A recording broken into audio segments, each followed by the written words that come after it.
Welcome back to MLB Tonight. I'm Robert Flores, here alongside with former GM Dan O'Dowd.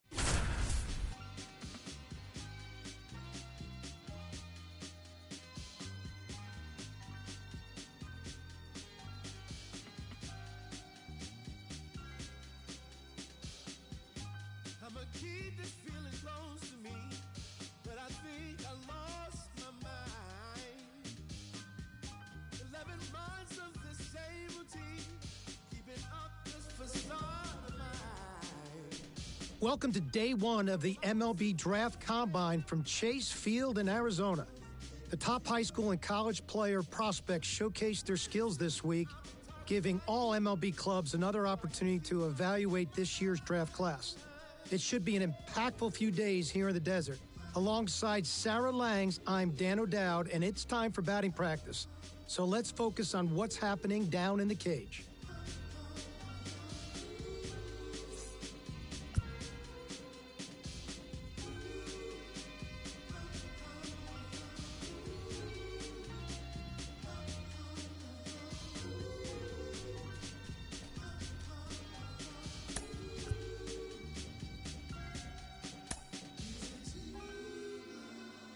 Sarah, BP started now, and this is where the scouts really bear down. They're looking at presence in the box. They're looking at the balance, rhythm, and timing of the swings. They're looking at how clean a swing path is. They're looking how connected a player can be to a swing, and they're looking at the ability if they can hit the ball the entire field. And there's so much data that comes along with BP. We've got exit velocity, which means we can look at how often the player's hitting the ball hard. In this day and age, hitting the ball hard has an actual definition. That's 95 plus miles an hour. And why do we care about that? Because in today's game, if you hit the ball hard, you're going to hit about 500 on those batted balls with a 1,000 slugging percentage. Another stat we'll look at is launch angle, and what we define as a sweet spot batted ball is 8 to 32 degrees of launch angle, basically a line drive. So I'll be looking at how often these players will be making that kind of contact as well. You know, I think about big league players like Alvarez, Judge, Ohtani, Trout. Their hard hit ball data is crazy. Their launch angles are very consistent.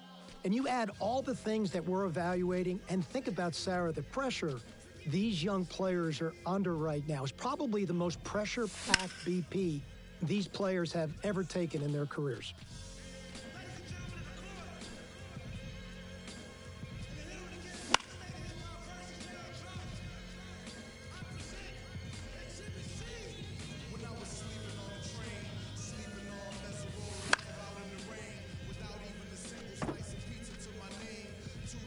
This round of BP for me was average.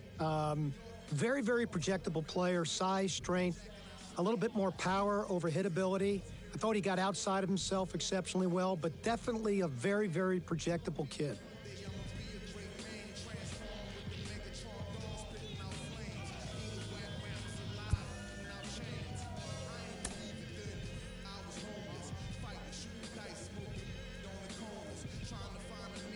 Sarah, now we're going to take a look at the catchers. If there's ever a true skill position on the field, this is it. So in this drill work, we're going to look at a lot of different things. We're going to look at the throws they make, how their footwork plays out, their transfer from glove to hand, the accuracy and the carry on the throw to second base.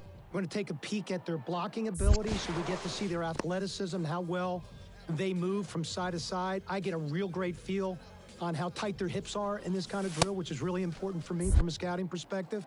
It's really a position that scouts overall miss on in the game. This drill work is really important from an evaluation position. I love how you frame that, because so many people think, oh, it's just about how fast you throw that ball down to second base on an attempted steal. But it's not that simple. That's why we measure pop time. Pop time is the idea of how long does it take you from receiving that ball from the pitcher to getting it to that second baseman or shortstop. And the absolute best in the game right now is JT Realmuto.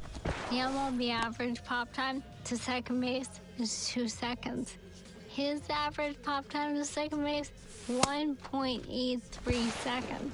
Now, that is fascinating, and that's why they're making these catchers stay behind the plate so they can't cheat on making these throws, so they try to get an accurate pop time. Sarah, it's the most misevaluation position on the field because of the deep projection that's involved from the most physically demanding position on the field. And that's why, again, this is a position you have to scout over and over again.